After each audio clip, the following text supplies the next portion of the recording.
Hello and welcome to another edition of Speaker Spotlight.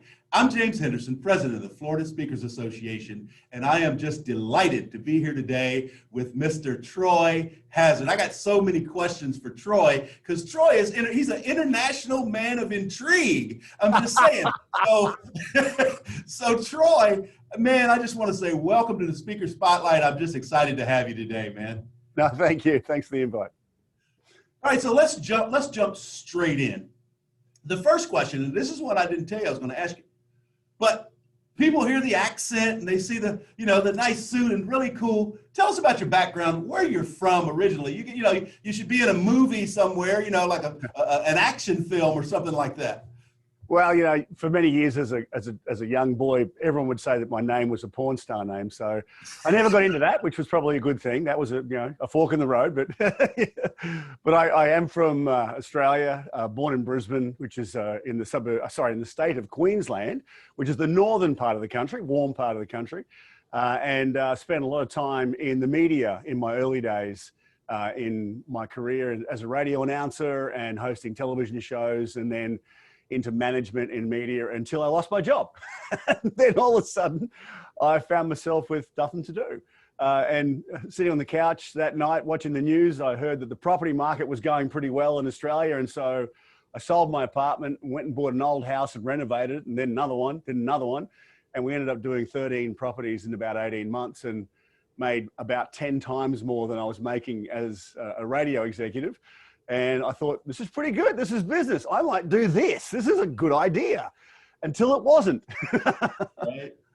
But over 30 years now, I've had 13 different companies.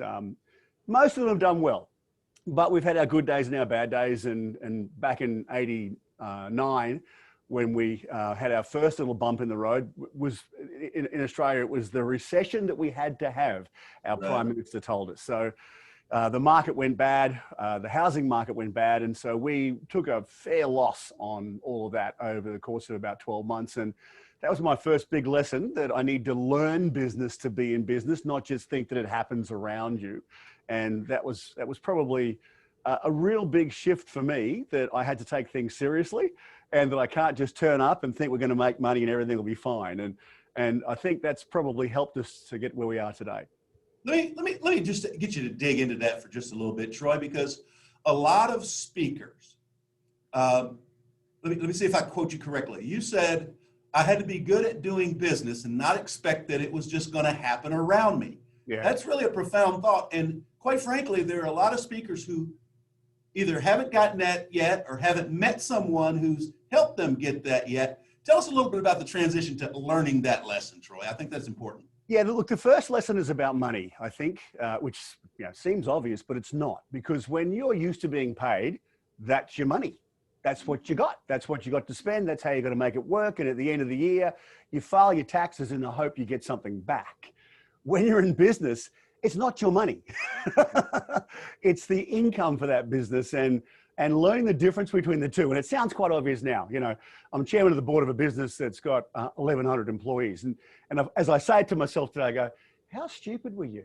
but the reality of it is that, you've got to manage income versus tax you've got to pay on that income versus contractors you have to pay, and the other elements of running and managing that business, because all those expenses are now yours. They don't belong to your employer. And I took a little while to work that out. I was okay with working out the, income and expenses piece, but I wasn't so great with the tax piece. And I had some poor advice in the early days. And so ultimately we got left short with a cash shortage for a little while there, which caused us some grief. And it taught me the biggest lesson, that it's not about just earning income. It's not about cash. It's about cash flow.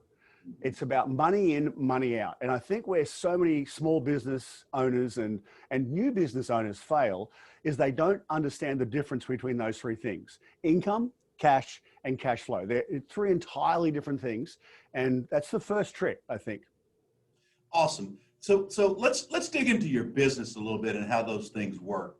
I know that you have a number of businesses, but you are still one of our premier speakers, right? So start out, tell us a little bit about some of the other businesses, not that they're ancillary, but some of the other businesses that don't involve speaking, and then your speaking business. And you kind of gave us a brief intro into how you got into the speaking business. Tell us how you got into the speaking business and how that works for you now. Yeah. So our other business interests are no longer ancillary. Exactly. They're our bread and butter, which is fortunate. And look, by design, we've always, it's not true. Most of my business career, not all of my business career, but most of my business career, we've had more than one business. And the dumb logic behind that was that if something went wrong in one of them, the other one would prop us up. The reality is, in the early days, what happened was when something went wrong with one of them, we'd take the money out of the other one and prop that business up. We wouldn't actually use it as a lifeblood. We'd make two children sick at the expense of one. So it didn't really help us that much. But today we're a little bit better at it. So the businesses we have are in different industries for different reasons and different outcomes. I have an interest in a pool business called Poolworks. It was founded in Australia back in 1992 by a friend of mine. And I worked with him as a consultant for a number of years, building his marketing and some of his strategic planning stuff. And until we moved to America, I was in and out of that business on a monthly basis. When we got to America, he said, what if I wanted to bring my business to America? Would you be interested in working for me as a consultant? I said, no, but I'll be a shareholder. And so I'm a shareholder in the American business of Poolworks, and I'm chairman of the board. So we have 1,100 employees in Australia, New Zealand, and the US. We have about 400 franchisees. We're a franchise-based system. We have 160 retail stores and about 600 mobile service units cleaning pools in backyards. Great little business. Got into it because I knew it, I understood it, and clearly I have a strategic value, otherwise I wouldn't be chairman. And the purpose for me was to build it here in America and sell it. With all the businesses that we have an interest in, there's always a journey to exit. Now, that doesn't mean that the founder is going to get out or the other shareholders will, but I'll probably exit when it suits us and our family on our journey, knowing that that's how we started. We're a little bit behind schedule on that plan, but sometime in the next couple of years, we'll probably exit that and take our upside and go back to the beach. I've got an interest in a technology company, very small interest. I'm on the board of that business. It's a startup. We've just raised our second round of funding for that, on the way to our third round. It's a business platform that is a little bit like Upwork, where it's matching clients with professionals, but it's only for the independent professional space. So it's lawyers, accountants, HR people. It's focused on that area where it's high level, it's high touch, and the platform serves a purpose for those people that right now have maybe lost their jobs in their professional services business and decide to go out on their own. And so we've got some good traction there, but again, for our family, as a shareholder and a board member, my journey will be different to everybody else. We're going into it for a purpose, and probably somewhere in the next 3 years we'll be out of it. Doesn't mean that everybody else will be out of it, but that's the way we kind of run things. As for our speaking business, I fell into it 20-something years ago. I spoke at a conference for a client of ours. Someone out of the audience said, "Hey, that was a pretty cool speech. Can you do it at my conference? I'll give you $500. And I thought, people get paid for this? And then I went and spoke at his conference, and someone else came out of the audience and said, "Look, can you do that at my conference? I'll give you $1,000. I've gone, how good is this? So we use the speaking business as a tool for our other companies. At the time, we had an advertising agency and a consulting business and a real estate company and a pizza shop. And for our advertising agency, you know nothing about diversity. No, exactly. Nothing.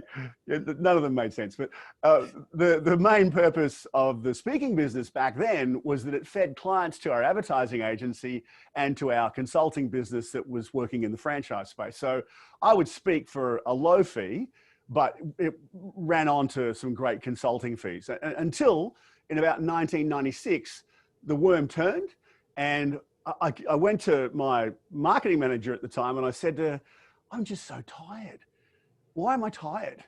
And she said, "You did 86 speaking engagements this year. You've been running all over the country like a chook." And I said, "How much do we make out of that?" And she gave me the number and I've gone, I don't need to do anything else. That's good enough for me. So we set about winding down things over the next while, which took us quite some time. But in 2006, 10 years later, we sold everything else, and I focused on the speaking business, and it's done well for us over the years, except for this one. But right up to 2020, we've done pretty good. Well, I will tell you that every time I hear you talk, first of all, I love that you're very direct and you don't really cut out any of the stuff. You go straight to the point. The second is, I would ask you, what is Troy Hazard's secret sauce? What is it that attracts potential clients to you that makes you unique from everyone else? I get your diversity and all the other things that you're doing, but I find, like I said, I find myself attracted to your directness, and there's not a lot of fluff. You really get to the point. So what would you consider your secret sauce? Look, I think the directness is an asset, not necessarily a secret sauce. What I learned years ago was that when we were running multiple businesses, I had to be direct because I didn't have time. And it wasn't that I was being arrogant or that I was being hard. It was just, I've got to get to the point. So if I had an employee sitting in front of me that was taking 15 minutes to get to a point, I would just say, come on, let's just get to the point. I don't care that you've made a mistake. I don't care that there's a problem here or that we've lost money or that it didn't work. That's okay. But please get to the point so we can get to the fix.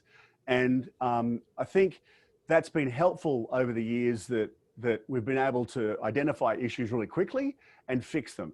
And a friend of mine, Brian Scudamore, wrote a book that I think it was called Fail Fast. Mm-hmm. And it's been kind of part of our journey to get things done as quick as we can, even if we get it done incorrectly, but be able to get back up again and have another go and try a different path to get it right. And so the directness is a tool as much as it's an asset. But I think the secret sauce that brings clients to the business, not just the speaking business, but brings other business opportunities to us, is that diversity of different opportunities that we've had. So, I've owned a recording studio, real estate businesses, technology, all sorts of weird and wonderful things. Playground business, Everything but the roller skating rink. Well, I never saw one that was a good price. So that's probably the reason we do it. But it was the reason we've got that diversity is that we looked at buying things that were broken and fixing them. So I had to look at businesses that I felt like I'd add value to or do something to them to make them better. And if I couldn't, then it wasn't our business. We passed on it and moved on to the next opportunity. But that diversity has given me this real different perspective on business and how to look at issues and I suppose solve things quickly. Because I've had so many failures over the years and in so many different categories in different countries that now I've got this opportunity to go, oh yeah, we did that back in 1993. I know how we fixed that. Here's what we did. Maybe it'll work now. Now some of those fixes today aren't always the right solution to a problem, but at least they're a great start. And I think that's attractive to a lot of people bringing opportunities to me. It's attractive to a lot of speaking clients. And in particular, when I get a brief from a bureau where they say, look, the client's got a problem, they don't know what it is and they don't know how to fix it. Here's the issue. What do you reckon? And I can typically look at it and go, oh yeah, I think I know what that is. Get them on the phone. Let's have a chat. And from that conversation, it typically gets me the job because I've had the opportunity to walk a mile in their shoes and maybe I can make that mile a half a mile if I get to their problem quick enough. And you said something that I think is really important, Troy. There's a saying that says most people fail their way to success. Yeah.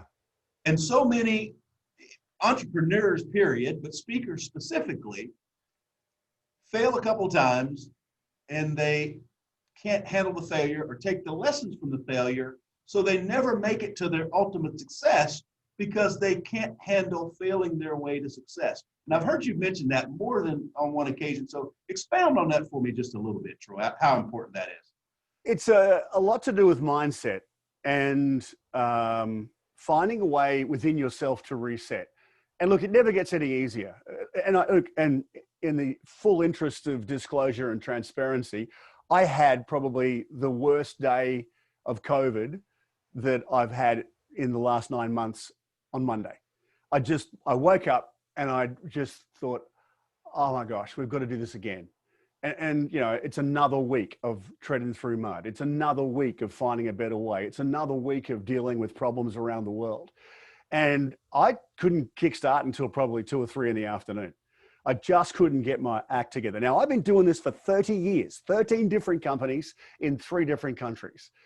And yet still, 2 days ago, I'm struggling to get out of bed. And it was, I think, a bit to do with just a sequence of things that happened in the 3 or 4 days before that just was problem on problem on problem. And I didn't have a solution for any of them at that juncture. And over the last 48 hours, I worked my way through it, and you know, I'm feeling good again, and life will just roll on. But even after 30 years, it's about finding a way to reset. So for me, it's a walk out on the beach. We're lucky, we live on the beach. And so it's pretty easy for me to walk the 30 yards across the grass to put my feet in the sand and try and feel better about life, and just look out across the water and think about nothing for 10 minutes. But it's the habits and behaviors that you put into your day that are suitable to just you and your personality, but that you know will help you kickstart that mindset back into a better day. And I have a series of things that I do that over the years have worked very well for me. Every now and then I fail because I don't follow my own sequence. And, you know, Monday was one of those days. But when you get that rhythm and routine, it helps you get up again faster and not feel so bad about yourself. I mean, over the years, if I put a number on it, I've probably lost, I don't know, $2.5, $3 million, I'd reckon.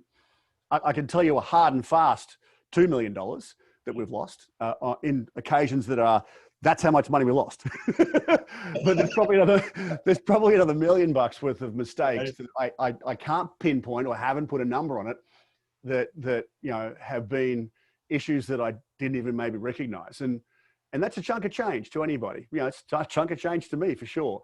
And I think when you get yourself beyond that, the roadblock that it's just a financial loss, find a better way or find another way, then you probably reset a little bit faster. It's a little bit hard. I mean, that's a very personal question, mate. And I'm glad you asked it, because for a lot of speakers, I know that now they're waking up every day wondering what's next. And the answer is we probably don't know still. And some days, as my good wife would say, some days, if you can't do anything, then do nothing. Right. You know, you know, that's okay too. Yeah, awesome. I think that's a really good point that a lot of people miss, and I'm glad that you brought that up. I want to change gears just a little bit, because you did allude to it, talking about COVID and then finally getting up. I don't really want to talk about the challenges that COVID has presented, but what things have you found that you learned either about your business or about yourself that are going to help you and propel you forward, having gone through this disruption is really what I'd call it. It's a huge disruption. What have you learned, and how will you use that going forward? So from a speaking business perspective, we were relatively set up before this all happened. I'm a broadcaster. I'm on the air every week. I've got a segment this afternoon on television that I'll do from this very, very place and space. So I had all the gear and we had all the stuff in place, and I'm used to talking into a camera.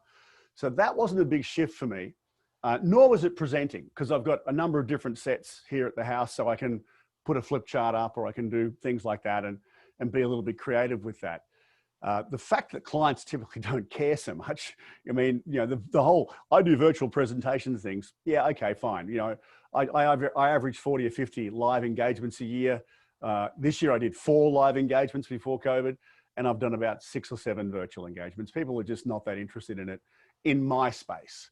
Right. You know, in what I speak on, it's just not that, it's not that same connection. So I didn't have to have much of a shift or a transition in the speaking business, other than to reach out to my agents, my bureaus, because I'm a bureau-based business, and make sure that I could help them, and they could, you know, what can we do together, and all those sort of things to help each other. But at the back of that, I just have to sit back and watch, because I've done as much as I can for them. They've got as much materials as they can about me. So I got nothing else I can shift there, move on and find different opportunities. And so the second shift for us in business was that the 2-part prong for me has always been, the move to America was about just speaking or just investing or being on board of directors and doing board positions because they're easy.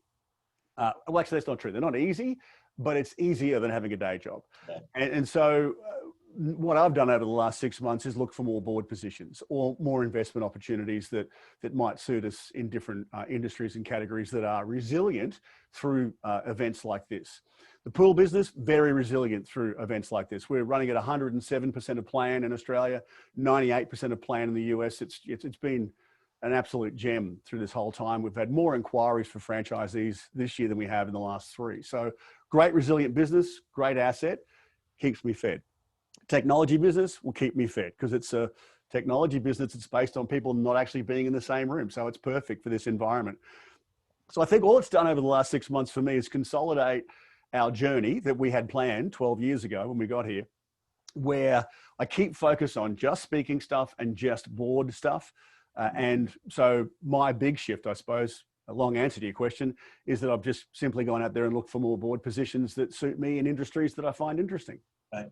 And I think that's really important, Troy, because too often when we're met with a problem, we have a tendency to focus on the problem, yeah, not on the opportunities that may be presented by that problem. So by you going out and looking for more businesses, looking for more opportunities, looking where someone else's distress might be a positive for you, that's great. One other question, and I want to go back to something that you said. You said that your business is you use the bureaus, and you're a bureau-based business. Mm-hmm. So in the speaking industry, there are some people who love and swear by the speaking bureaus, and there's some people that say, I would never use a speaking bureau because they just want their XYZ%. Why is it that you found that the bureau is a good way for you to go? Look, for me, it kind of started 20 years ago when we had 4 different companies that were my focus. And my focus was to make sure that the employees were fed, their families were fed, and I was fed out of those 4 different businesses. And so I had a nucleus of senior leaders that worked with me in one office, and those 4 companies were in different places around the city. It just worked better for us that way. And so I didn't have time to go out there and dial for dollars. I've never dialed for dollars in my speaking business. I didn't have time to create marketing plans or anything. My marketing manager put some of our speaking material together way back when, and she kind of handled that piece. And then the easier part for her was that she liaised with bureaus and agents for engagements because she too had 4 businesses to look after the marketing for. So I didn't want to take her off her job either. So it was an easy path for us to say, okay, these are the 6 agents that know us and love us and know what I do and how I do it. Just deal with them. Don't make it a distraction in your day. But if we can make some money out of this, then fabulous. And so paying the 25 or 30% back then, we had different arrangements with different bureaus. I don't care. We don't have to do anything except turn up and talk and leave. And we weren't looking for consulting business on the back end of it. We were looking for the referrals for consulting business, but I didn't have to sell my soul to anybody along the way. I just had to turn up, do my thing, do it well, and go home. And so when we sold all the businesses, I found a bit more time on my hands. I looked at the model and thought, man, I'm way too old for this. I'm too old to go back to the tools and pick up the phone. And that was, selfish, I suppose. But I created the relationships in Australia. The relationships in Australia helped me create the bureau relationships in America. They introduced me to their friends here. And so the first 12 months, all I did was get on a plane and fly around and meet agents and shake hands and kiss babies and take them to lunch and dinner and do weird and wonderful things with them to make them remember me. And then I went back to the beach and, waited for the phone to ring. It was too hard for me to build a network in America. It was going to take too long and I was too old. I just had, 25 years of 18-hour days. My reason for being here was to only work 3 days a week. And so, if I had to go start dialing for dollars, that was going to be a 6-7 day a week job again, which I just, didn't have the energy to do anymore. So for me, it's been fabulous. I've got great relationships. They work well with me. We are a partnership. There's probably about, if I had to think of it, maybe 16 agents around the country out of the 650 agents I have in my database. So 16 of those are the ones that we work with. But they know me, they know what I talk about, they can ring me, we work together, we pull deals together in weird and wonderful ways to get it done. And I don't mind paying them all day long, all day long. You know, and the second part of it, I suppose, is they also protect my fee integrity as well. You know, that's my fee and they'll fight for it. And if they ever have to come back to me and ask for some sort of an incentive on fee, you know, it's a really unusual day. And they really are coming back for a reason. Troy, we need you to help us with this one because it's a long-term client. It's going to be repeat business, blah, blah, blah. But they'll never come back and say, hey, mate, you need to do it for half price. They'll never do that. They'll come back with a purpose, a reason, and an outcome, or they won't ask the question. And for that, that's worth a commission all day long. Awesome. Now, tell me, sometimes I hear people say things, and I'm going to ask you if this is kind of what I heard you say. This is what I heard from something that you said.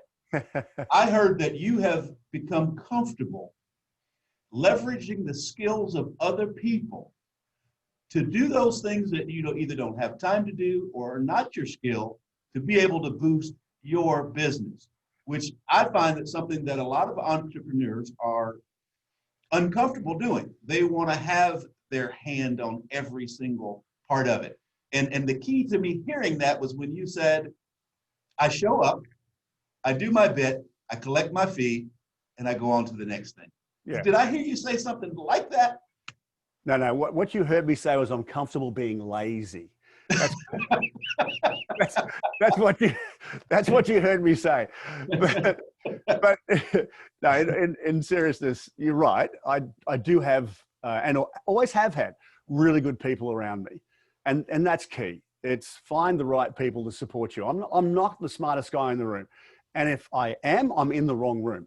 So it's important for me to find the best marketing manager, or the best finance guy, the best tax accountant, or the best something, and hand them the responsibility of giving me the best advice. Now, I'm not abdicating responsibility. I'm handing them the responsibility of giving me the best advice so I can make the best decisions based on that advice.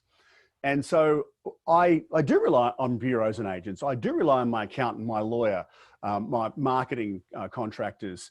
I rely on all of our senior executives in our pool business, in our tech business. All of these people are smarter at the business than I am, but collectively we come up with a really cool environment where we get ahead faster. And you're right. I think when you're a micro business or a solopreneur or whatever you want to call yourself, and you're working from home and it's a bit dark, it's pretty easy to think I've got to do all things and be all things for all people. And even now, you know, I don't have any direct staff anymore. I don't actually have an employee. You know, I have an influence on employees, but I don't actually have a direct report or pay anybody to do anything on a regular basis or a weekly basis. I have plenty of contractors, but you know, days here at my desk, I think I've got to do this, I've got to do that, I've got to do something else. I go, no, it's a nice day out there. I'm going out there and I'm going to give it to Larry to fix. And I think letting go a little bit and understanding what your worth is and where your worth should be placed is pretty important. And if you give me a minute, I'll explain that to you. Sure. Years ago, back in 1986, I was working for a television company in Sydney, and I had 20 staff, young guy, 20 staff. I was, you know, pretty good at what I did. And I would watch these guys come into the television station in their Porsches and Ferraris, and they're the same age as me, except I'm driving a busted old MG convertible. And I'd say to myself, how does that happen? And one of the sales guys one day just happened to bail me out, and he took me to lunch and he said, I want to take you to lunch today for one purpose. And I said, what's that? And he said, Troy, know your worth. I said, what do you mean? He said, you're not being paid enough for what you're doing. I watch what you do. You're here 20 hours a day. Your lights are on when I get here. Your lights are on when I leave. You know, I know how hard you work. Know your worth. Walk into the CEO tomorrow and ask him for more money. And I said, why? He said, because then you can get others to do stuff that you shouldn't be doing. Right. And I thought, okay. So I did just that. I walked in and pretty much resigned, doubled my income, believe it or not. And, you know, set on that path to changing how I managed people and managed my day and my outcome. And it was simply about saying, this is my worth. My worth is strategic. My worth is doing the big things. I shouldn't be doing all these things. I should get others to do those things. And so my team went from 20 to 35. I doubled my income. And I started passing this stuff off to others in confidence that my job was just to come up with a strategy. Their job was to execute on the strategy. And once I got that balance right, all of a sudden it started to become so much easier when I got into business many years later, or a few years later. And I think that's where we come unstuck. We don't know what our worth is, and we don't know where to place our worth.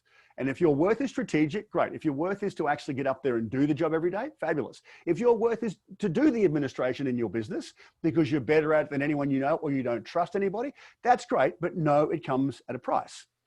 So what other part of your business will suffer because you've invested in that? And when we find that balance, we find a faster path to understanding what we should and shouldn't be doing.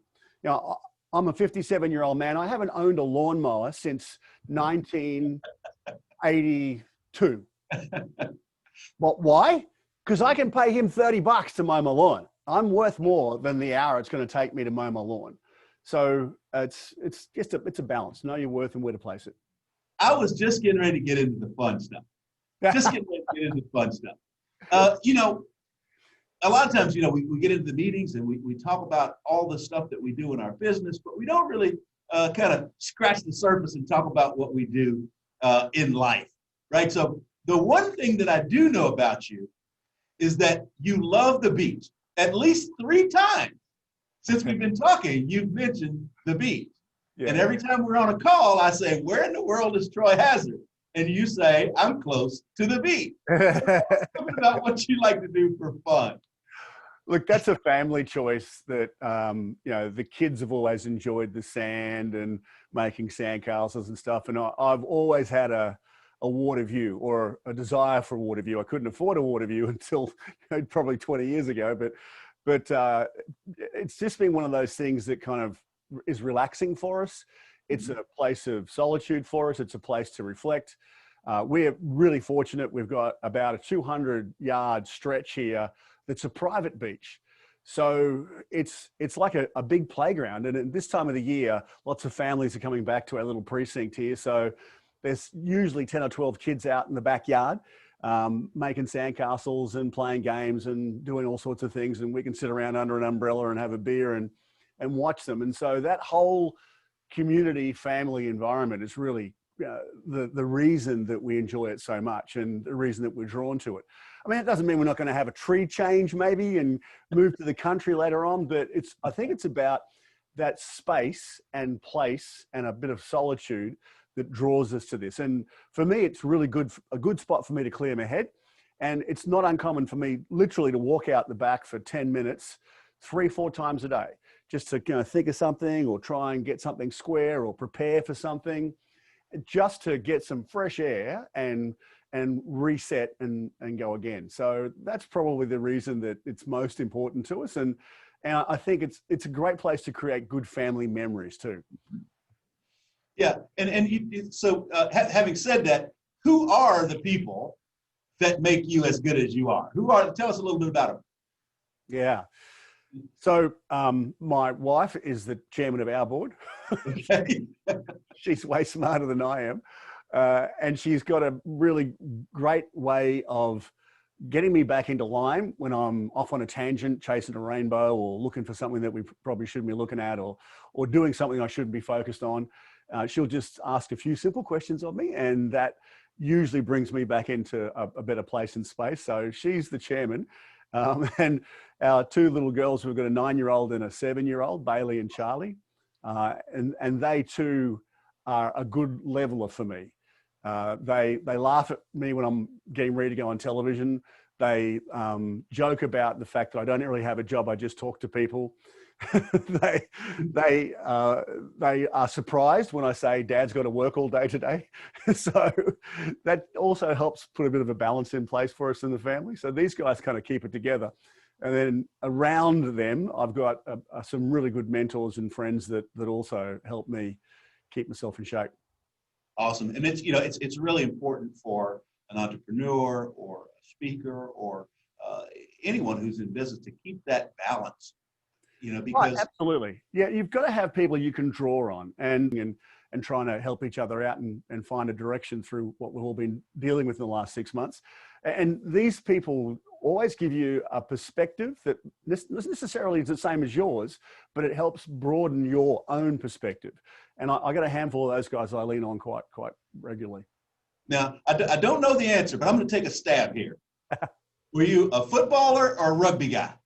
So I was a rugby union guy, and I did that by fault and by accident as well. I moved schools, and the school I moved to actually was a rugby school, and I didn't know how to play. I went out there and played my first game and tackled the guy and broke his leg, and so I got moved from the D team to the A team the next weekend. I still didn't know how to play, but I went on to play representative rugby, which is kind of like your all-stars kind of matches here. And it served me well. Did a number of tours around Australia and New Zealand, met some great people and had some good times. And I'm still a lousy footballer. Well, good. Well, tell me, as we kind of land the plane a little bit, tell me a little bit about how important it's been to your business and what benefits it's been to your business to be a member of the National Speakers Association, and then obviously a member of the Florida Speakers Association. How's that helped you? Yeah, my relationship with NSA and FSA for that matter has been a little bit random. I try and fit as much of the events or interactions around my life as I can, and it doesn't always work out. I mean, I haven't been to an influence event for 4 or 5 years now because we typically go to Australia for 3 months, of the year for our summer, their winter, and go home and see family. So I'm never really here. I don't get to a lot of local events because the kids have got stuff going on, and that's always, the priority. But the interaction I do have with certain members here in America and in Australia, and even some speakers from around the world, has been really powerful for me because I'm a bit of a dark horse in the speaking world. I'm, the world's laziest speaker. I don't create products. I don't sell things around my speaking business. I simply just turn up and talk.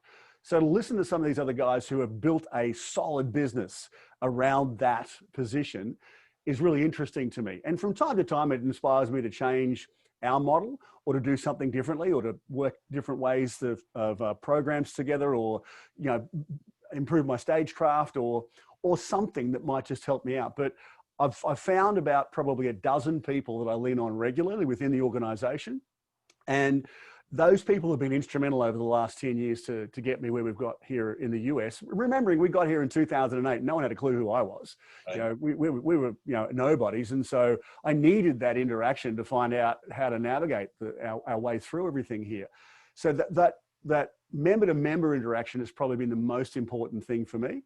And I think what I'm finding more in the last couple of years is the ability to now share some of the stories from the last 20 years with some new members is now an important part for me too. But in a controlled environment, and this is probably important for new members, the worst thing a new member can do is go and tug on the shirt string of a guy like me or someone who's been around for 20 years and tell me, fix my business. I want to be famous. I want to be this. I want to be a $40,000 speaker. Can you help me get there? That doesn't work that way. You've got to earn your bus tickets to get anywhere in life. And so, you want a bus ticket from a CSP or a CPAE or someone who's been around for a long time, then do it in the right environment for the right reason and for the right outcome, and make it symbiotic. Don't make it like, I'm here to help you, because I actually aren't. I'd like to help you, but I don't need to help you. And I think that's the thing that young speakers need to remind themselves, or new speakers need to remind themselves, is there's lots of knowledge out there. Just remind yourself of what you need to do to gather that knowledge in a fashion that will be symbiotic, so that there's something in it for everybody and everyone feels like they've got something out of it at the end of the day. I feel good when I've shared some stories with members. I feel good when I've maybe helped somebody cut a corner or get there a little bit faster, but it's not because I feel that I have to help them. It's just because I want to. And there's a difference. And I think those two elements in NSA are really important. Be a mentor or a mentee, but make sure you're doing it for the right reasons. That's awesome, awesome advice. Troy, I just want to thank you for spending some time with me today. Like I said, and I'll tell them what I told you off camera, I always learn something when I'm chatting with you, whether we're just having fun, but I love to listen to you, and we appreciate having you as a voice in the Florida Speakers Association. So I'm going to give you the last word as I say, Troy, thank you very much, and you take us out. The last word. The last word. The last gem, the one thing to save the world. Look, I've got one gem that I think is important for everybody. Know what you want to be when you grow up. It's a hard industry. It's a challenging industry. It takes a lot out of you. And so you've got to know what you want to be when you grow up. You've got to know what you want this business to do for you. Because if you don't know what you want the business to do for you, then it will consume you and it will manage you. It will run your life. It'll run your family. And that's not the best way to build your speaker business. You know, I know what I want to be when I grew up. I've worked very hard to get there, and I'm probably still not quite there, but I'm getting closer. But it works around a number of elements in my life. It's not just about being a great speaker. So knowing what you want to be when you grow up is going to be the key to your success in your speaker business. That's for sure. Awesome. Thanks for listening. And I just want to thank Troy again for being in the Speaker Spotlight. So look for us next week. You never know who's going to be in the Florida Speakers Association Speaker Spotlight.